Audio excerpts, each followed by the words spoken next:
আমি যোৱা 5 তাৰিখৰ পৰা এই মাহৰে 5 তাৰিখৰ পৰা আমি টংলা স্পৰ্টছ এছ'চিয়েশ্যনৰ উদ্যোগত এক্স প্ৰিন্সিপাল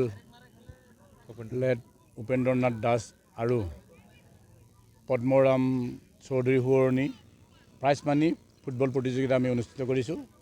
এই প্ৰাইজ মানি প্ৰতিযোগিতাখন অনুষ্ঠিত কৰা এটাই কাৰণ আমাৰ যিহেতু আমাৰ আগৰ পৰাই আমাৰ এনেকুৱা ফুটবলৰ প্ৰতিযোগিতা হৈ আছিল, মাজতে আমাৰ লীগখনো চলি গ'ল আৰু অকণমান ডেভেলপ হওক বুলি আমি আৰু এবাৰ প্ৰাইজ মানি ফুটবল প্ৰতিযোগিতা আয়োজন কৰিলোঁ।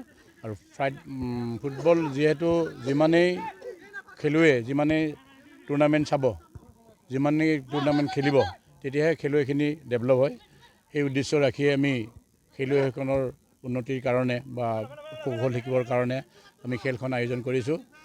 আৰু যিয়ে নহওক আমাৰ এতিয়া টংলা ক্ৰীড়া সন্থাৰ কথা ক'ব গ'লে আমাৰ ফুটবল দুখন চলি থাকে, কাবাডী, খো খো, এথলেটিক থাকিব বিচাৰিছোঁ। ইয়াতে আমাৰ 2022 চনত ওদালগুৰি জিলাৰ যি এথলেটিক্স ছেকেণ্ড স্থান পাইছিল গোটেই অসমৰ ভিতৰতে, তেতিয়া আমাৰ এই টংলাৰে খেলুৱৈখিনি আছিল।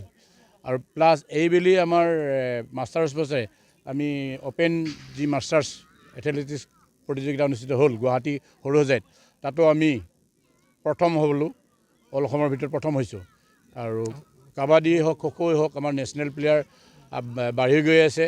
যিয়ে ডিষ্ট্ৰিক্ট নহয়, আমাৰ চব টংলাতেই প্ৰেক্টিছ হয়। আৰু আনফালে ৰাগবীৰো আমাৰ কমেও 35জন খেলুৱৈ নেশ্যনেল প্লেয়াৰ হৈছেহি। যিয়ে নহওক আমাৰ সেইখিনি হোৱাৰ পিছতো আমাৰ এটা কথাই ভাল লাগে অৱশ্যে, আমি এনেকুৱা এখন ফিল্ডত আমি যিখিনি খেলুৱৈ সৃষ্টি কৰিব পাৰিছোঁ, অসমৰ ভিতৰতে প্ৰথম বা দ্বিতীয় হ'ব পাৰিছোঁ এথলেটিক্সত, ইয়াতকৈ আমাৰ খেলুৱৈখিনিক লৈ আমাৰ গৌৰৱৰ। আজিৰ খেলখনত 8টা দলে জইন কৰিছিল, তেওঁলোক আমি কোৱাৰ্টাৰ ফাইনেলৰ পৰা খেলাইছোঁ।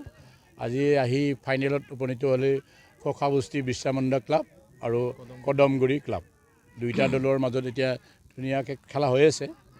আৰু আমাৰ মাজত উপস্থিত হৈছিলেহি উদ্বোধক মহোদয় ভেৰগাঁও মহকুমাৰ আৰক্ষী বিষয়া দুৰ্গাংক শৰ্মা, আৰু ইতিমধ্যে আহি গৈছে আমাৰ ইয়াত স্বৰ্গীয় পদ্মৰাম চৌধুৰী সোঁৱৰণীৰ বঁটা যিটো আগবঢ়াইছে টংলাৰে খ্যাতনামা ডক্টৰ অৱনী কুমাৰ চৌধুৰী, তেখেতো আমাৰ মাজত আছে।